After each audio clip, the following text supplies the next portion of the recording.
ചന്തുവിന് ജയിക്കാൻ ഇവർക്കാവില്ല.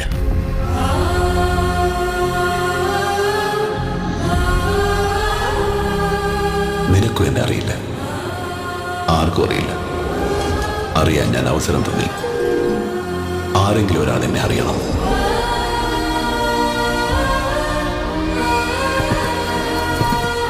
ചതിയൻ ചന്തുവിനെ കാണാൻ ഇനി വരുന്നത് പിറക്കാൻ പോകുന്ന എന്റെ മകനായിരിക്കും.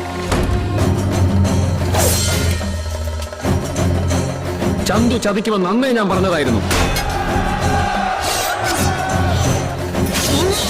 ജയകവൻ കണക്ക് തീർക്കുന്നത് പണമറിഞ്ഞല്ല, ചുരികത്തലപ്പ് കൊണ്ടാണ്. ഞാൻ പറഞ്ഞു വെട്ടിയാലും തടുക്കാനാവില്ല മച്ചുന. അംഗമുറ കൊണ്ടും ആയുധബലം കൊണ്ടും ചതിയൻ ചന്തുവിനെ തോൽപ്പിക്കാൻ ആണായി പിറന്നവരിൽ ആരുമില്ല. മടങ്ങിപ്പോ.